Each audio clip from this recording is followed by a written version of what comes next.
Hola, hola, muy buenas noches. ¿Cómo están por ahí? ¿Todo bien? Saludos desde la Iglesia de La Plata para todos. Bien, parece que hay unos dos conectados. Bien, hermanos, vamos a comenzar entonces la clase rápidamente. Al finalizar, si nos alcanza el tiempo, vamos a conversar un poquito porque estamos en corto de tiempo, ¿no? Tenemos un tiempo muy corto. Bien, vamos entonces ir al tema del día de hoy, el tema número 5. El tema número 5 titula El matrimonio. Un tema en realidad muy interesante, específico para la juventud, ¿verdad? Y también para los casados, ¿no? En el cual podemos también resaltar muchos puntos, tal vez que podemos estar ignorando, ¿verdad? Bien, en el libro de Génesis 2:22 dice lo siguiente. De la costilla que el Señor Dios había tomado del hombre, formó una mujer y la trajo al hombre. Entonces de la costilla formó a la mujer y lo entregó al hombre, ¿no? Y ahí está, ¿no? La pareja del varón. Bien, vamos a inclinar nuestros rostros, vamos a orar.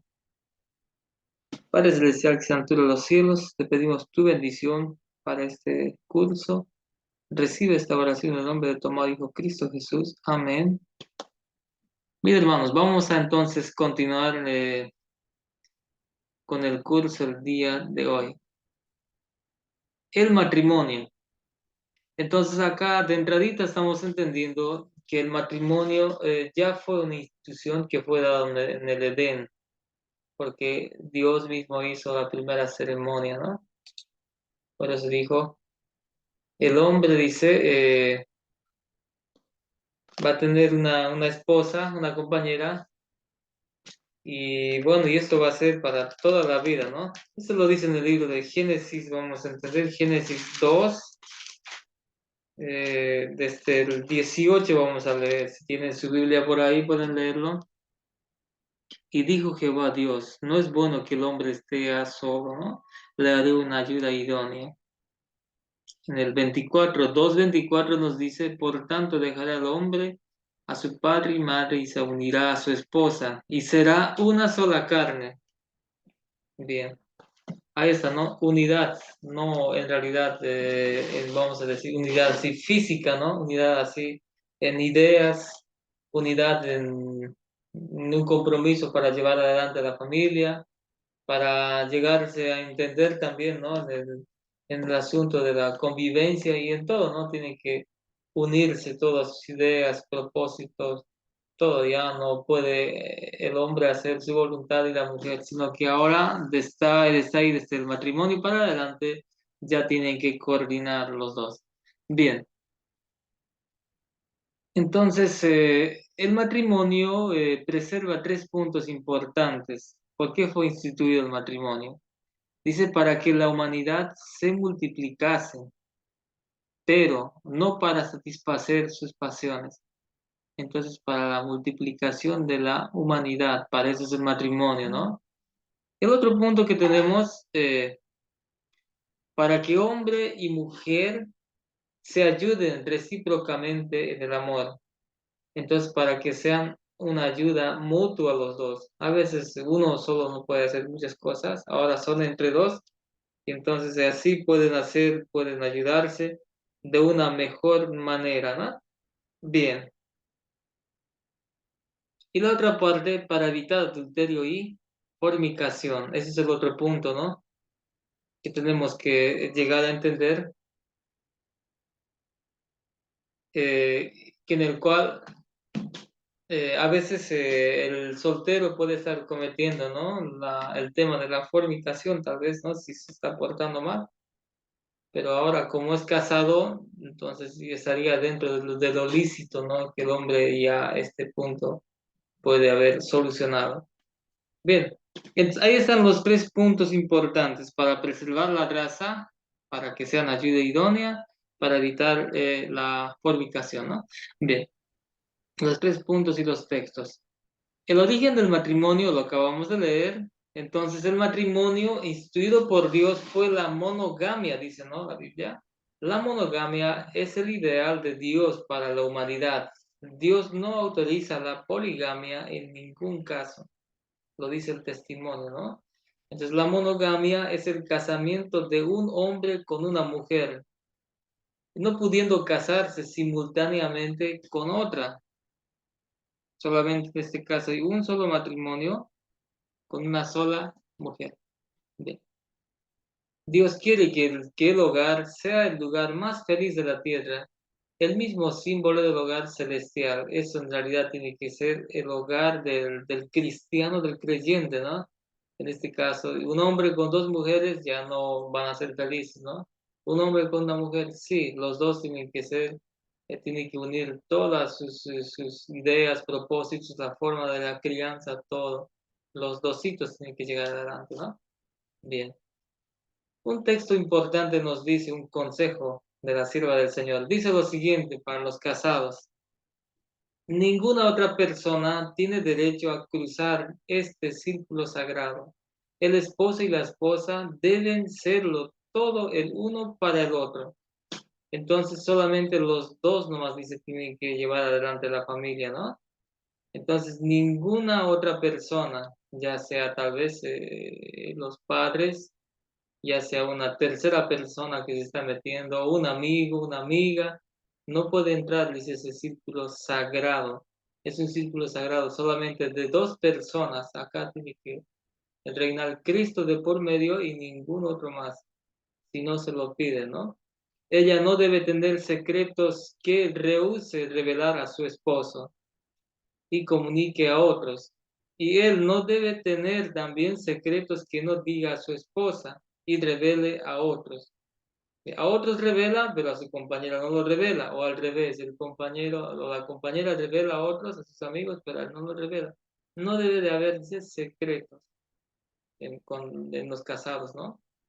El corazón de la esposa debe ser una tumba para los defectos del marido y el corazón de él una tumba para los defectos de ella. El círculo del hogar debe considerarse como un lugar sagrado, un símbolo del cielo, un espejo en el cual nos reflejamos. Podemos tener amigos y conocidos, pero no hemos de prometernos en la vida del hogar. Hay muchos a veces entrometidos, ¿no? Se meten en el hogar, van a aconsejar, lo hacen separar, lo hacen pelear. A veces los padres por hacer bien también a los hijos y bueno, resultan que lo hacen separar a la pareja. Ya son pareja, los dos tienen que enfrentar la vida. No pueden entrar si es que los dos no están de acuerdo con el consejo de alguien, ¿no? Entonces, una institución es una institución vitalicia. En el libro de Efesios 5, 22 al 23 nos dice, casadas, estad sujetos a vuestros esposos, como al Señor, porque el esposo es la cabeza de la mujer, así como Cristo es la cabeza de la iglesia y salvador del cuerpo. Ese es más o menos un símbolo, ¿no? Cristo es el esposo y su iglesia es la esposa. En el esposo pasa lo mismo directamente en la familia. Al esposo le da una responsabilidad, a la esposa también, estar sujetos, ¿no? Mutuamente. La relación estrecha y sagrada de Dios con su pueblo se representa mediante el símbolo del matrimonio, puesto que la idolatría es adulterio espiritual. El desagrado de Dios bien puede llamarse celo. Entonces nosotros, en este caso, si vamos a ser la esposa de Dios, entonces cuando nos vamos con Satanás, entonces Dios se pone celoso. Es igual el matrimonio, ¿verdad? El matrimonio, unión para toda la vida. Ese es el matrimonio, es una unión para toda la vida. Es un símbolo de la unión de Cristo con su iglesia. Bien. Otro punto importante es una unión vitalicia para toda la vida. Estamos hablando de creyentes dentro de la iglesia. Fuera de la iglesia ya no conocían a Dios, podía haber hecho lo que le parecía, ¿no? Pero del creyente es otra la situación. Un solo matrimonio, ¿no? Romanos 7:2. Una mujer casada está sujeta por ley a su esposo mientras él vive, pero si el esposo muere, ella queda libre de la ley del esposo. Así, si en vida del esposo se uniera con otro hombre, se llamaría adúltera, porque si su esposo muere, queda libre de la ley, de tal manera que no será adúltera si se casa con otro. Entonces, ¿cuándo únicamente se puede casar con otra persona? Alguien, cuando si es casado, cuando uno de los dos muere, el otro queda libre para casarse. Pero mientras tanto, si su esposo vive, entonces dice, sería adúltero. Entonces, dentro de la iglesia no se permite en este caso, no se permite vamos a decir, el divorcio. Se pueden alejar, pero no volverse a casar. Estamos hablando de los bautizados. Este compromiso, los destinos, una vez más, este compromiso una los destinos de dos seres humanos con ligaduras que nunca, una vez más, con ligaduras que ninguna cosa, sino la muerte puede cortar. Dicen los testimonios, ¿no? Solamente la muerte puede cortar, dice este compromiso del matrimonio. Pero Satanás creó y demás barbaridades de situaciones, ¿no? Aquí solamente esto he hallado, dice que Dios hizo al hombre recto, pero ellos buscaron muchas perversiones. ¿Qué pasó con el matrimonio? Satanás lo ha pervertido. La poligamia, en este caso, entró, ¿no? En el pueblo hebreo antiguamente. Bien, ¿qué dice? La bigamia, ¿qué será? Vamos a definir un poquito. Casamiento o unión con dos mujeres al mismo tiempo. Esa es la bigamia. La poligamia, casamiento con muchas mujeres. Ahora, ¿quién fue el primer polígamo? Lamec dice, ¿no? Tomó para sí dos esposas. Una fue Ada y la otra fue Sila. Interesante, ahí está. Entonces, Lamec, en este caso estamos hablando de los antediluvianos, desde él ya comenzó la poligamia, ¿no?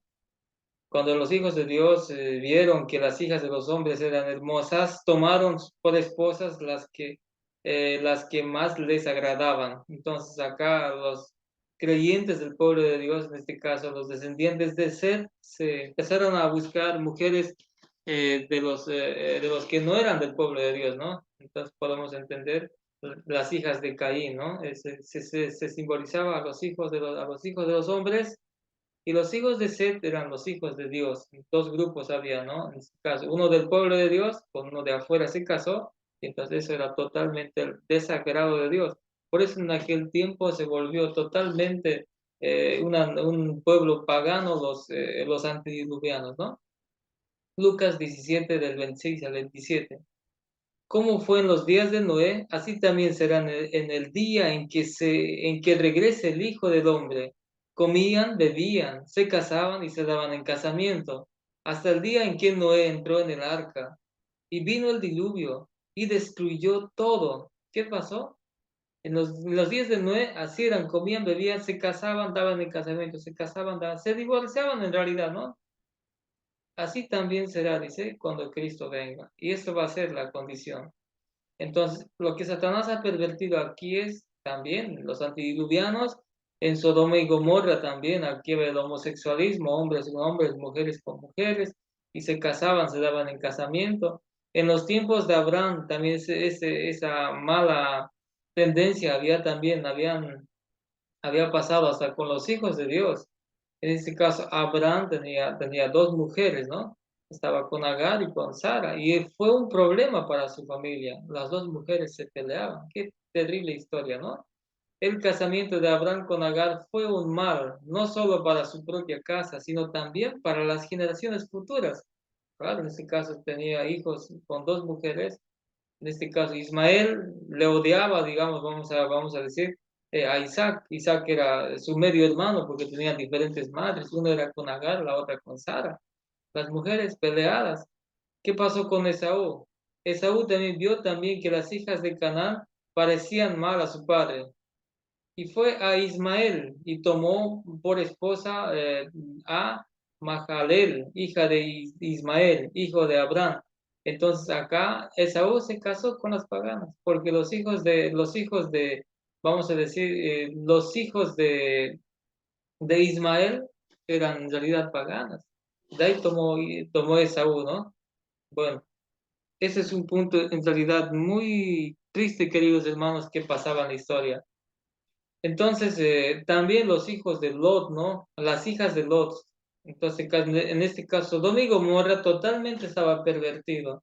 Entonces, las hijas, ¿qué tal perversión tenían? Se salvó de Lot y sus dos hijas, ¿no? Pero dice, cuando termina de ser destruido Sodoma y Gomorra, ellos decidieron vivir en una cueva. ¿Y qué hicieron estas chicas? Al día siguiente, la mayor dijo a la menor: anoche yo dormí con mi padre, démosle a beber vino esta noche también, y entra tú y duerme con él. Mira cómo estaba la perversión. Era normal dormir con su padre, y así han tenido descendencias, ¿no? En este caso era terrible la situación, ¿no? En este caso, las hijas de Lot. Entonces, esa costumbre, ¿dónde aprendieron? En Sodoma y Gomorra. Entonces, esta práctica lo hacían normal con su padre, tenían entonces relaciones íntimas y así han tenido hijos, ¿no? Vamos a entender de Jacob. Jacob tenía 4 mujeres: Lea, Raquel, Bila y Silpa, ¿no? Acá esas mujeres se peleaban totalmente. La poligamia era un plan satánico, ¿no? De Satanás, pero como la luz todavía no habían recibido en la gente en aquel tiempo, y tenían que vivir con esas consecuencias. Ahora en la actualidad no podemos vivir así, ¿no? Salomón amó a muchas mujeres extranjeras: las moabitas, las amonitas, las edonitas, las sidonitas y las hilitas. Acá podemos leer cualquier cantidad de mujeres de cualquier pueblo que no eran de sus propias raíces, ¿no? Hebreas, y le trajo serias consecuencias. Entonces, la poligamia se practicó desde tiempos muy antiguos. Fue uno de los pecados que trajo la ira de Dios sobre el mundo antediluviano y también en diferentes generaciones, ¿no? Bien, esa poligamia entonces no es un plan de Dios. Entonces, la restauración del matrimonio. Vamos a llegar a entender. En los días de Jesús, igual, ¿no? En este caso, por cualquier cosa, querían dar carta de divorcio a sus mujeres, querían separarse. En este caso, Moisés había ordenado separarse, pero por una sola cosa. El tema era de haber fornicado, en este caso, antes del matrimonio. Vamos a leer Mateo 19 del 3 al 12. Entonces lo pueden leer todo, yo voy a leer esta partecita nomás. El que se divorciare de su esposa, estamos hablando, a no ser por fornicación, y se casa con otra, comete adulterio. Bien. Se puede divorciar, dice, a no ser por fornicación de un casado. Un casado, ¿cómo puede fornicar? Es imposible. Entonces, antes de ser casado, esta persona ha debido fornicar con alguien. Y ahora, como consecuencia, el marido se llega a enterar que esta mujer no era virgen. Estamos hablando del pueblo hebreo, no era virgen. Entonces, el hombre avisaba a su padre que no era virgen, los sacerdotes hacían la prueba de la virginidad, y entonces la mujer tenía que morir apedreada, y en este caso el hombre era libre para casarse. Por eso dice, a no ser por fornicación. Estamos hablando de un casado, ¿no? De un casado, entonces, que ha fornicado más antes. Vamos a ver, ¿qué dice el contexto en el caso de la fornicación? Fornicación es uno, dice, fuera del matrimonio, ¿no? Adulterio es uno dentro del matrimonio. Adulterio se hace entre casados, fornicación entre solteros. Entonces, cómo puede haber fornicación en un casado? En este caso, la única forma es que, estando soltero, esta persona ha fornicado, es del sexo opuesto en este caso, como dice la historia. Entonces, entonces el marido denunciaba este acto, ¿no? Bien, entonces aquí decía la profecía, dice, por tanto, vuestras hijas fornicaron y adulteraron vuestras nueras. Eso es lo que pasaba con el pueblo de Dios, y por esa situación era denunciado, ¿no? En este caso, había fornicado antes, pero se hizo pasar por virgen, ahora se la entregó, y la mujer, por fornicar, ya tenía que morir apedreada, y el varón quedaba libre para casarse, ¿no? Deuteronomio 22 del 13 al 21. Ahora sí, acá vamos a entender dónde está el contexto. Me casé con esta mujer, Y cuando allegué a ella, en este caso estamos hablando de la relación íntima dentro del matrimonio, no la hallé virgen, dice, ¿no? Estaba denunciando al joven. Entonces los padres de la joven llevarán la prueba de la virginidad de la doncella a los ancianos de la ciudad a la puerta. Y el padre de la joven dirá, di a mi hija por esposa a este hombre, y él la aborrece, le atribuye faltas, diciendo, no la hallé virgen. Pero aquí está la prueba de la virginidad de la hija. Extenderás la sábana, aquí todo el proceso, ¿no? Cómo se hacía la prueba de la virginidad. En este caso, estamos hablando, en este caso, de los doctores de ese tiempo. Entonces, si el caso no era mentira lo que decía, lo multarán con 100 piezas de plata, un kilo equivale en realidad de plata, y darán al padre de la joven por cuanto difamó a una virgen de Israel. Además, la tendrá por esposa y no la podrá despedir todos sus días. Pero dice, si resulta verdad que no se halló virgen la joven, entonces la sacarán de la puerta de la casa del padre y los hombres de la ciudad la apedrearán hasta que muera. Ahora, una vez muerto, el hombre se declaraba viudo, podía volverse a casar. Por eso dice, hay una salvedad para volverse a casar, a no ser que haya cometido, dice, fornicación antes de casar. La fornicación solo se comete antes de casado. Por eso ese texto estamos entendiendo. Dice, a no ser por fornicación, dice, puede volverse a casar, obviamente. La otra persona va a morir, ahora está libre para casarse. Leamos un poquito el contexto. Por lo tanto, lo que Dios unió no lo separa el hombre. Le dijeron entonces, ¿por qué Moisés mandó dar carta de divorcio y despedirla? Dijo, por la dureza de vuestro corazón, Moisés permitió divorciaros de vuestras esposas. Pero en principio no fue así. Por eso os digo, el que se divorcia de su esposa, a no ser por fornicación, comete, dice, adulterio, ¿no? Le dijeron sus discípulos, y si es la condición del hombre con su esposa, no conviene casarse. Entonces él respondió, no todos reciben esta enseñanza, sino aquellos que a quienes es dada, porque hay eunucos en el nacimiento, hay de nacimiento eunucos para el reino. En este caso de eunucos estamos hablando de las personas que no pueden tener pareja, ¿no? Ya sea de nacimiento o nacen con unas deformidades genitales, puede ser, o se hacen eunucos por el reino de los cielos, como Pablo en realidad no quiere tener una compañera, o tal vez por accidente, ¿no? Han perdido sus órganos sexuales en este caso, ahí sería la condición, ¿no? Bien. Pero acá, a no ser por fornicación, entonces se puede volver a casar porque la persona adúltera podía morir. En este caso está hablando de la mujer, ¿no? Bien.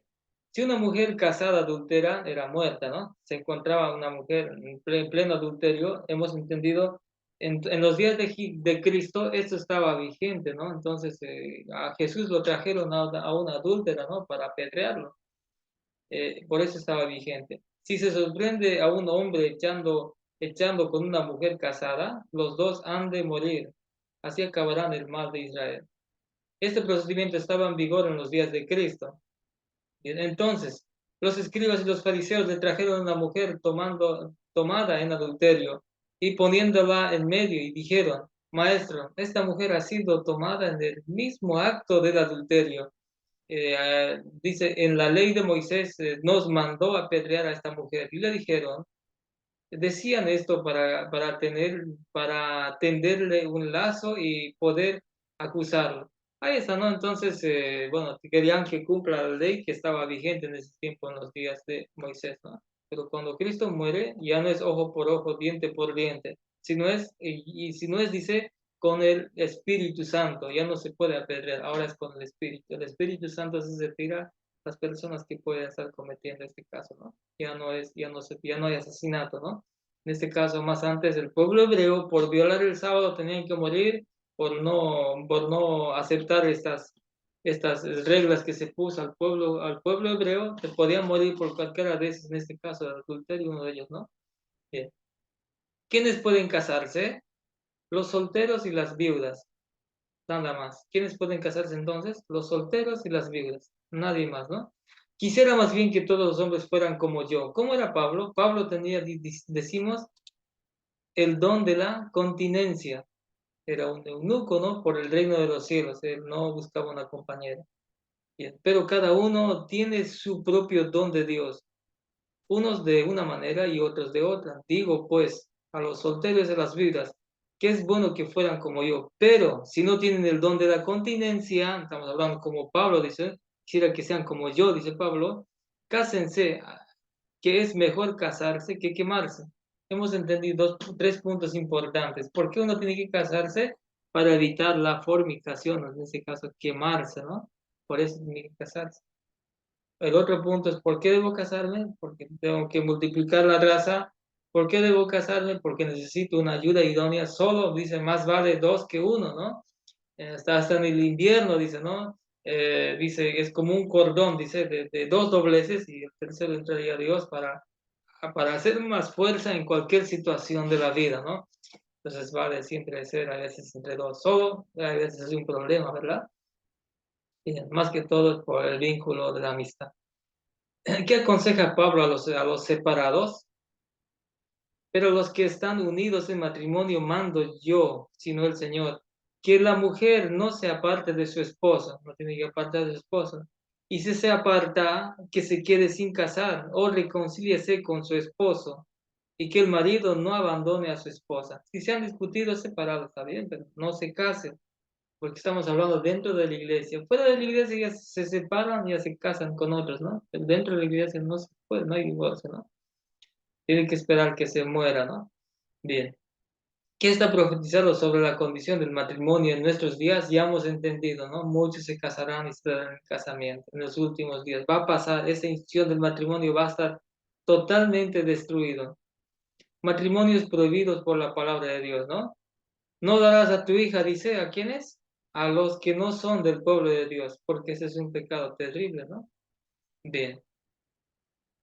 No unáis en yugo desigual con los incrédulos. ¿Por qué? Qué comunión tiene la justicia con la injusticia? ¿Qué comunión tiene la luz con las tinieblas? ¿Qué armonía hay entre Cristo y el diablo? ¿Y qué parte tiene el creyente con el incrédulo? Todo eso no aprueba para nada. La exogamia, casamiento fuera del pueblo o fuera de la tribu en este tiempo, en aquel tiempo se decía, ahora fuera del pueblo sería exogamia, ¿no? Entonces uno de la iglesia se casa con uno de afuera, ¿no? Endogamia, casamiento dentro de la iglesia, o en este caso, en aquel tiempo se llamaban de la misma tribu, ¿no? En este caso entre hebreos, ¿no? Los que profesan la verdad pisotean la voluntad de Dios al casarse con incrédulos, pierden su favor y hacen obras amargas de las que habrán de arrepentirse, en este caso, toda la vida, nos dicen, ¿no? Cada paso hacia el matrimonio debe ser acompañado de modestia, sencillez, sinceridad, así como del serio propósito de agradar y honrar a Dios. El matrimonio afecta la vida ulterior en este mundo y en el venidero. El cristiano sincero no hará planes que Dios no pueda aprobar. En este caso, hay que orar bastante, hay que ser sinceros también, ¿no? Para casarse. No es así nomás tomar, sí, para cualquier cosa, ¿no? Porque es para toda la vida. ¿Te casaste? Bueno, si eres creyente, tu conciencia va a ser con Dios, pero tiene que ser dentro del pueblo de Dios, ¿no? Bien, hermanos, entonces, eso es el tema del matrimonio dentro de la iglesia. Vamos a pasar al siguiente tema, la temperancia y la reforma pro salud. Bien, tenemos tiempo todavía, entonces creemos que es voluntad de Dios que todos los hombres gocen de la salud física y espiritual. Estamos pasando dentro de la temperancia ahora, ¿no? Tenemos que gozar de estos tipos de saludes que Dios quiere que el pueblo de Dios la pase, ¿no? Bien. En el libro de Juan, tercera de Juan, capítulo 2, amados, deseo que prosperen en todo y tengan salud, así como prospera espiritualmente. Vamos a hablar espiritualmente, económicamente y también físicamente tenemos que en realidad estar bien con Dios. Hay que olvidarse, vamos a hablar físicamente, hay que hacer ejercicios, las carnes, las grasas, comidas, las bebidas, cigarrillos, alcohol, todas esas cosas hay que dejar. Y hay que ser temperantes en todos, ¿no? En todos los sentidos. temperancia en el vestido, en el vestuario, en la moda, en este caso, en todo lo que usamos tenemos que ser temperantes, hasta en lo que vestimos, en el tiempo también que usamos, ¿no? ¿Qué pide Dios de nosotros dentro de la temperancia? Así, hermanos, os ruego por la misericordia de Dios que presentéis vuestro cuerpo en sacrificio vivo, santo, agradable a Dios, que es vuestro culto razonable, y no os conforméis a este mundo, sino transformaos mediante la renovación de nuestra mente, para que podáis comprobar cuál es la voluntad de Dios, agradable y perfecta. Entonces tenemos que dice, tener mucho cuidado con lo que Dios nos ha dado. La capital que nos ha dado es nuestro cuerpo, Dios. Tenemos que ser temperantes. La relación de la temperancia, la reforma pro salud con el mensaje del tercer ángel se encuentra vinculada, dice, como el brazo derecho del tercer ángel. ¿Cuándo se dio? Anterior hemos estudiado, se dio el 22 de octubre de 1644. Entonces, en el tiempo del fin, el pueblo de Dios tiene que ser temperante. Entonces, significa el maná que está en el lugar santísimo. Entonces, el maná es la reforma pro salud y la temperancia. El pueblo de Dios tiene que ser temperante. No participes en absoluto de todo lo que es dañino y a consumir juiciosamente lo que es saludable. Entonces, lo que es dañino, nada; lo que es bueno, hay que consumir moderadamente. Hasta lo que es bueno, o a veces se consume en exagerado y puede ser malo, ¿no? Hay que vestirse bien como Dios quiera, hay que trabajar las horas que Dios ordena. También es malo también trabajar mucho. Hay que estudiar como se debe, en este caso cuidar los pensamientos, y todos estos puntos son muy importantes, queridos hermanos, para el pueblo de Dios. En este caso, la borrachera, el tabaco, el alcohol, todos los vicios, la marihuana, la cocaína y demás, son cosas que el pueblo de Dios no debe ingerir. Otro de los puntos, hablando de la temperancia: la mujer no vestirá ropa de hombre, dice, ¿no? En este caso, desde los días de Adán, el hombre buscó vestirse una vestimenta en realidad, y esa vestimenta Dios no lo aprobó. Y Dios le vistió de pieles, y eso es lo que Dios aprobó, ¿no? Entonces, antes del pecado estaban rodeados de una envoltura de luz. Cuando pecaron se encontraron desnudos. Entonces ellos hicieron una ropa de higueras, ¿no? De unas plantas, pero Dios les cambió esa vestimenta, les dio unas túnicas, ¿no? Bien. Entonces, Satanás entonces empezó a pervertir la vestimenta y la moda. Bien, queridos hermanos, entonces el objetivo, dice, de la vestimenta, con el fin de proteger al pueblo de Dios de las influencias corruptoras del mundo, como también proveer la salud física y normal. Ahí está entonces la reforma del vestido, ¿no? En este caso, las faldas tienen que ser más o menos tapar el muslo, vamos a hablar del pie, las pantorrillas, ¿no? También no tienen que ser de muchos colores, no tienen que ser colores chillones. Aquí dicen misturas, no estás aprobado. De un solo tono, dos tonos mejor, pero más tonos ya no se ve bien. Entonces habla da algunos consejos la sierva del Señor. Bien, el otro punto que tenemos que tocar es el punto de las autoridades. Vamos a resumir con esto. Dice la sierva del Señor: obedecer a Dios antes que a los hombres. Ese es el punto. Sométanse a toda potestad a las autoridades gobernantes, porque no hay autoridad sino de Dios, y las que existen fueron establecidas por Dios. Entonces tenemos que obedecer a Dios antes que a los hombres. Pero cuando las autoridades quieren someter la conciencia en cuanto a la disposición divina, ¿cuál debe ser nuestra respuesta? Es preciso obedecer a Dios antes que a los hombres. Si alguna ley, algo quieren hacer las autoridades en contra de nuestra orden, de los 10 mandamientos, entonces en este caso tenemos que obedecer a Dios. Bien. Bien, hermano, eso es con relación a las autoridades. Entonces, el voto tenemos que guardar en secreto. Hay que votar como cuando hay elecciones municipales, nacionales, y hay que votar. Tenemos que votar en secreto, y no tenemos que hablar de temas de políticas en la iglesia del Señor. Bien, hermanos, ahí están entonces los tres temas que hemos tocado el día de hoy. Hemos tocado el matrimonio, la temperancia y la reforma pro salud, y también el tema de las autoridades, queridos hermanos. Entonces, el Señor bendiga su palabra. Vamos a inclinar nuestros rostros para finalizar. Tenemos un minuto. De ahí, si quieren, nos puedo volver a mandar el link para hacer un poco de confraternización.